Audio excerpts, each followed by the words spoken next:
This football season, I've just been sitting back and kind of watching a couple of things play out.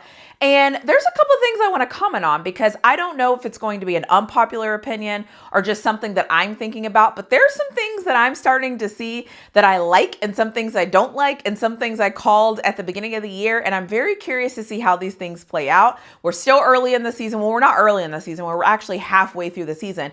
But there's some things that are happening in football that I'm actually excited to talk about and kind of share my unpopular opinions about. Because honestly, I don't think I mind the Dan Lanning move. I don't think I mind it at all. I also think my outlook on the Big Ten and the SEC, I think that was spot on. I think the committee is telling us that I was pretty spot on. The other thing, though, I will say there's one rule that I actually despise in football. I despise this rule. I think this rule is stupid. I think they need to remove it from football, and I am going to rant about it on the other side of this video.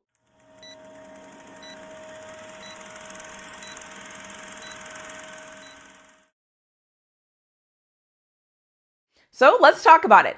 Dan Lanning, knowing the rules and being able to manipulate the rules to his advantage is brilliant. I don't care what you think about Dan Lanning. I don't really care what you think about the rule or anything.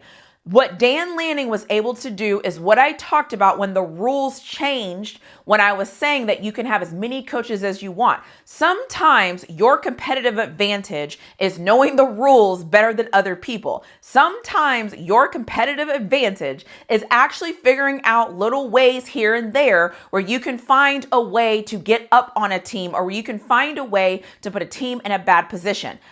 I don't know if you all remember, but Belichick did this too. He saw a loophole in a rule and he exploited it in order for his team to win.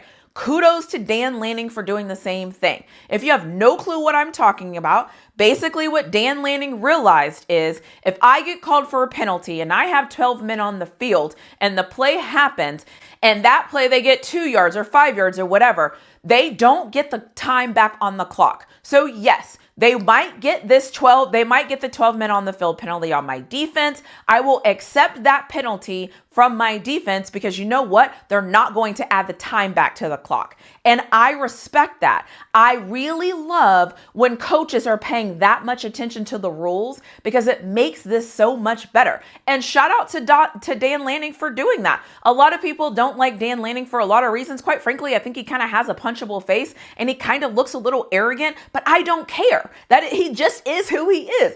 Anybody who wants to find the competitive advantages for his team so that his team can go execute and go out there and win football games, I'm a fan. I love the move he made. I love that he knew the rules, and I love that he was able to manipulate the rules to benefit his teams.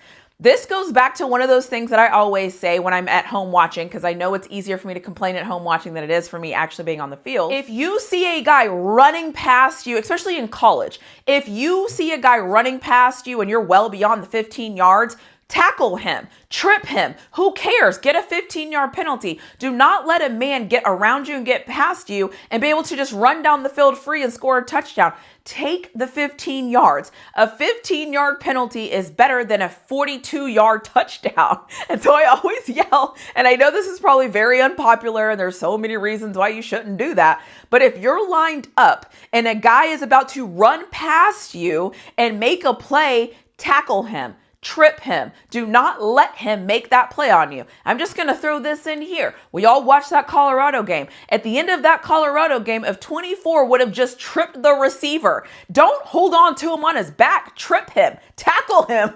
Do something. Because if you do that, he doesn't break away and score a touchdown, except the 15-yard penalty. So again, there's so many little rules in football that I'm always yelling at my screen a lot. And I'm like, take a penalty, grab them, hold him. Because when you're trying to win a game, all you care about is the clock. And if I'm on defense and I can make you lose time on that clock, I don't care how many penalties I have to do that. I'm going to do that. There's always been a loophole in football when it comes to the defenses being able to drain the clocks, and they don't always put time back on the clock. And if you know that as a coach, you have to use that to your advantage. So kudos to Dan Lanning for that. I'll give him props. I respect it. The other thing I said at the beginning of the season, and I think is going to be a thing, is we are going to have a 10-2, 9-3 Big Ten SEC problem getting into the playoffs. I think that the committee is telling us, if you look at the polls, take a second and look at what the polls are telling us. The polls are telling us already what they're trying to do. They're going to get as many good or decent SEC teams and Big Ten teams into this college football playoffs as possible. It's always been the goal. However, what has happened is a lot of teams that were supposed to be good are not good. And a lot of teams that are supposed to be have actually ended up being better in the SEC, thus making the SEC stronger. And when you do that, you are allowing the committee to put more SEC and more Big Ten schools into the conference. Here's why I'm saying this. So if you go and you look at Florida State, everybody thought was going to be good. They're not. So when you kick them out, guess who that allows in? That doesn't allow another Big 12 school in. They don't care about the Big 12. That's not what this is about. That doesn't allow another ACC school in. They don't want another SEC school in or ACC school in. They're okay with either Clemson or Miami, in my opinion. But what it does do is that leaves an open spot for another Big 10 and SEC school. You don't think so? You think I'm crazy? Go look at where Michigan is at in the standings right now. Why is Michigan ranked so high? Michigan lost to a Washington team. Michigan lost to an unranked Washington team, but they still have them in the rankings. You want to know why? Just in case Michigan kind of figures out their quarterback scenario and figures out their quarterback situation and they're able to drop them. The other thing is, if you go look at the teams that Michigan are going to play, some of their teams are ranked. So as Michigan starts kind of beating these ranked teams, if they're able to do that, they're going to move down to the rankings and they're going to have no problem putting Michigan in there before another ACC team. This is just my opinion, but I see it coming from a mile away. And let's be honest here. Penn State, Oregon, Ohio State, Michigan, those teams hold more weight than anybody in the Big 12. Anybody in the Big 12 and probably anybody in the ACC, maybe not named Miami, because quite frankly, we've seen Miami get bailed out in 2 games by the refs. So they're telling you that they want Miami. They're actively telling you they want Miami in this college football playoff. Otherwise, the call that we all know was targeting would be called targeting. Let's just be honest. It was targeting. I don't care who you're cheering for. It was targeting. We all know that. It is what it is, though. They won the game. But that helps make the case that if Miami is the team from the ACC that they've decided, if Miami is that team, then they can go plug in a Penn State. They can go plug in a Michigan if Michigan somehow is able to turn this around. This is why I've always said there's going to be a 9-3, 10-2 SEC Big Ten problem. Because if a team like Ohio State goes 10-2 and Clemson goes 10-2, you cannot sit here and tell me that you think that they're going to put in Clemson and not Ohio State. If Michigan is able to go 9-3 and Clemson goes 9-3, who do you think they're going to pick to go to the playoffs? You think they're going to put Clemson in there over Michigan? Maybe they might. I just don't see it. I think that there's going to be an interesting 10-2, 9-3 advantage for the SEC and for the Big Ten. I think everyone else is going to be pissed at it. And then let's just think about one more thing.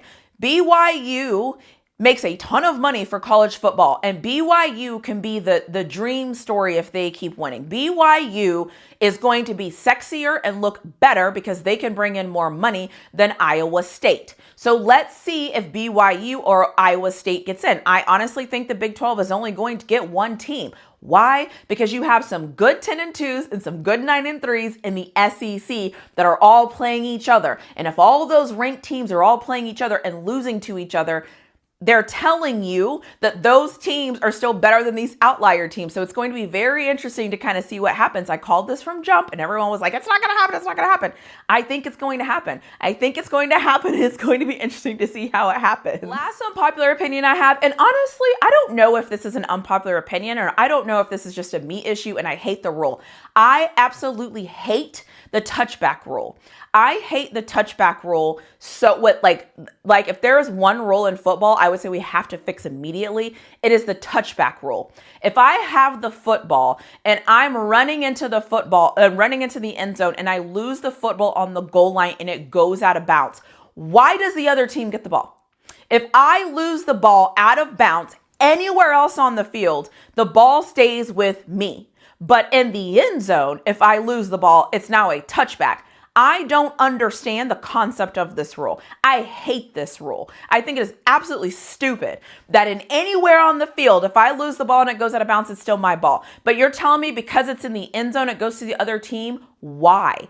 I don't like the rule. The other reason why I don't like the rule, I don't feel like this rule should be different just because you're in an end zone. I think that defeats the whole purpose. And I also hate how much it changes the game, because it's like you have possession of the ball, you lose the ball, but the other team doesn't necessarily do anything. They don't recover it. They don't have to do anything. All they have to do is knock the ball loose and they get the ball. That doesn't happen anywhere else on the football field. So I don't see why it matters on the end zone.